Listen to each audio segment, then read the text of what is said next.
정치권 주변에서는 과연 누가 봉투를 받았냐, 이게 아직 확정이 안 되니까 여러 가지 형태의 이제 루머도 돌아다니고 찌라시도 다 돌아다니고 하는데, 이재명 대표와 가장 가깝다고 알려진 7인의 멤버 중에도 받은 사람이 있다. 이런 얘기도 나오고 보도도 되고 하는데 어떻습니까? 주변에서 보시면. 저는 이 사건이 터져갖고 혹시 제가 알기라도 하는가, 제가 뭐 기억에 있는가 좀 뒤져보려고 전화번호 확인해보니까 제 전화번호 목록에는 없더라고요. 그 당시에 이재명 당시 경기도지사가 이낙연 후보보다도 한 3배 정도 여론조사에서 앞서고 있었습니다.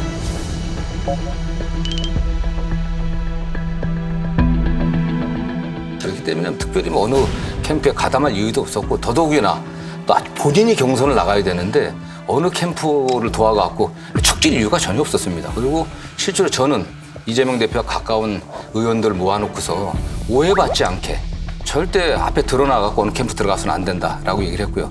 며칠에 강조했었고, 또 이 대표와 가깝다고 언론에서 얘기한 그 7위 나라에 있는 의원들도 그 3분 후보에 다 나눠져서 뒤에서 조금씩 도왔을 거예요.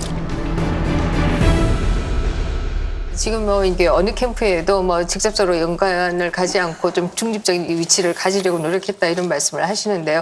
그럼에도 이해가 안 되는 것은 대선 후가 아닌가 이런 생각을 하게 됩니다.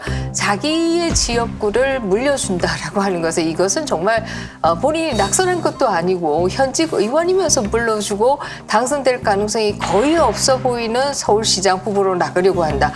이거 정말 이해 안 되는 일이다 이런 생각을 하고요. 인천에서만 5선을 한 송영길 전 대표가 주소를 서울 송파구로 옮겼다며 서울시장 출마 의지를 밝혔습니다. 추대나 전략 공천을 바라지 않는다며 오직 승리를 위해 헌신하겠다고 했습니다. 하지만 대선 패배 책임을 지고 물러난 지 23일 만에 다시 선거 전면에 나서는 게 반성 없는 모습으로 비춰질 수 있다는 반발이 나옵니다.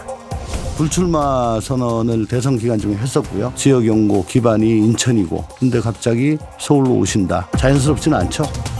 그게 어떻게 가능했을까? 그것은 굉장히 밀접한 관계가 아니면은 불가능한 게 아닌가 이런 생각을 하게 되고요. 또 다른 한편에 있어서 송영길 대표가 서울시장 후보로 나가려고 할 때 처음에는 컷오프 되지 않았습니까? 그런데 이상한 과정을 거쳐서 일부에 그 당시에도 이재명 대표가 밤늦게까지 전화를 했다, 뭐 이런 얘기들도 그 당시에도 기사화가 좀 되었습니다만은, 어쨌든 그런 과정을 거쳐서 컷오프 된 것이 무효화되고 결국 서울시장 후보가 되었습니다. 전략공천위원회에서 송영길 서울시장 출마하는 것에 대해서는 안 된다 판단해서 컷오프까지 시켰지 않습니까? 예. 그걸 하루 저녁에 뒤집혔어요. 갑자기 그냥 하루 만에. 하루 만에. 네. 개항도 지금 예. 이재명 후보는 당시에 우리 당의 모든 사람들이 원했기 때문에 뭐 출마를 했다 이러는데 전혀 사실이 아닙니다. 네. 전혀 사실이 다 아니다. 반대했었죠. 네. 이 과정을 생각해 본다라고 하면 송영길 대표와 이재명 대표는 그야말로 불가분의 관계, 동전의 앞뒷면과 같은 관계, 이런 게 아니고서야 이게 가능할까 하는 생각을. 앞으로 그렇게 그 당시에 앞으로 그렇게 될 것까지 대선에서 지고 패배하고 그다음에 지역구 넘겨주고 그다음에 너 서울시장 나가고 그런 합의를 했겠습니까? 저는 그건 너무 과도한 논리적 비약이라고 생각하고요. 그 당시 오히려 그 당시 이재명 대표와 정서적으로 가까웠던 분은 사실은 우원식 의원이 더 가까웠죠. 왜냐하면 우원식 의원이 소위 말하면 이해찬 대표와 굉장히 가까운 분이셨고 그러셨기 때문에 또 우원식 대표를 도왔던 분이 더 많았죠. 이재명 대표 주변에는. 그렇기 때문에 그거하고는 전혀 관계가 없었습니다. 아니 근데 저는 국민 대부분이 굉장히 합리적인 의심이라고 생각해요. 우리 정 의원님께서는 그렇게 예측할 수 없었다고는 하지만 그 당시에 좀 너무 과하게 편을 든다 이런 느낌을 많이 받았잖아요. 몇 분 지금 굉장히 사람들이 뭘로 엮였지? 어떻게 지역구를 넘겨줄 수 있지? 이런 상황에서도 저분을 왜 편을 들지? 이러면서 굉장히 의심스러웠던 마음이 있었기 때문에 거기까지는 아직 무리스러운 의혹까지는 저는 없다고 생각해요. 다만 분명하게 이제 송영길 체제가 이재명 후보가 민주당의 대선 후보로 뽑히는데 굉장히 유리한 조건이 되었던 것, 이것만 사실 부정할 수 없는 것 같고요. 그다음에 그 관계라는 게 사실 끈끈하다는 게 지역구 물려주는 거 아닙니까? 사실 지역구 물려준 것뿐 아니라 그 대표 자리를 갖다 물려준 거라고 보면 돼요. 모든 게 다 기획이 다 돼 있었기 때문에 사실 후계를 물려줬기 때문에 이 두 분의 관계는 굉장히 밀접하다라고 보는 게 맞죠. 이 민주당 내에서는 처음에 정치 공세라고 하다가 최근 들어서는 다 귀국해야 된다는 목소리가 되게 높은데 네네. 민주당 초선 의원 80여 명이 참여한 더민초와 50여 명이 모인 더미래가 잇따라 집단 성명을 내고 송영길 전 대표의 조기 귀국을 촉구했습니다. 조속히 귀국하여 사건의 실체를 밝혀주십시오. 당이 위기입니다. 민주주의를 더 이상 후퇴시키지는 말아주십시오.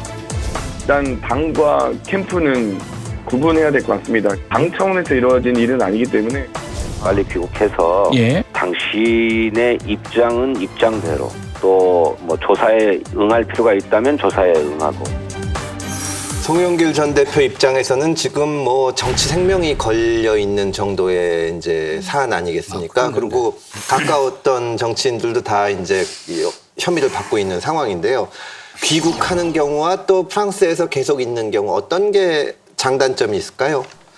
그냥 한마디로 역시 정도로 가는 게 최선책 아니겠습니까? 그래서 본인이 들어오셔갖고 뭐 오란 점이 있으면 오라다고 하는 그런 점들 좀 밝히고 그다음에 뭐 책임질 일 있으면 책임지고 어쨌든 이게 뭐 검찰에 이미 입건이 돼갖고 수사가 진행 중이니까 수사에 적극 협조하는 태도를 취하는 게 그게 본인이 어쨌든 그런 여러 가지 부담에서 벗어나는 가장 빠른 길 아니겠습니까? 그 과정에서 본인이 책임질 일 있으면 책임져야 되는 거고 오히려 외국에 있다고 하면은 뭐 외국에 언제까지 외국에 있겠습니까? 사실. 검사 입장에서 보면 이 사건 정말 좋은 사건이거든요. 제가 검사를 할 때 이 비슷한 사건을 한 적도 있어요. 이게 돈이 오고 간 거는 정말 치명적인 거기 때문에 그 사람들을 와서 조사를 하면서 당신들만 오고 가지 않았을 거 아니냐. 그때 전당대회 때 0.5% 차이가 났는데 이대로 하다가는 당신들만 몰락을 한다. 한번 생각을 해보자. 이게 민주당 내에서 당신들만 그랬겠냐. 그러다 보면 이쪽이 나와요.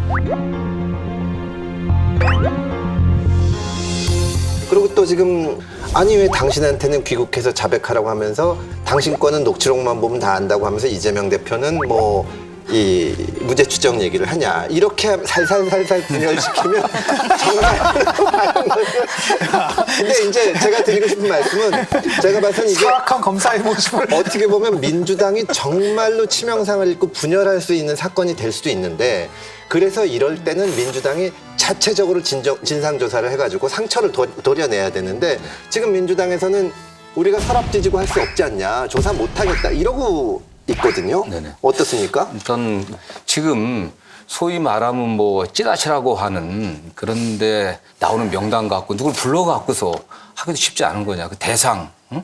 대상을 어떻게 특정할 거냐 지금 그것도 쉽지 않고 그렇지 않겠습니까 사실. 그렇게 안 하시면은 저 같은 검사가 나타나서 살살살살 다. 그래서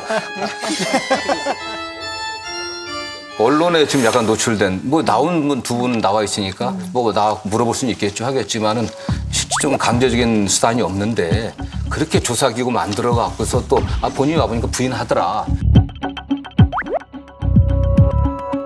이렇게 발표하게 되면 국민들은 오히려 너네들 셀프 조사하고 셀프 면죄부 준 거 아니냐라고 더 비판이 심해질 거 아니냐 이런 반론들이 많이 있었던 것 같아요. 아니 당 조사기구에 나와서 거짓말을 했다가 나중에 이게 틀린 게 밝혀지면 진짜 무슨 뭐 공천이 문제가 아니라 출당을 시키는 정도로 엄중한 이게 있으면은 그렇죠. 조사를 할 수 있어요.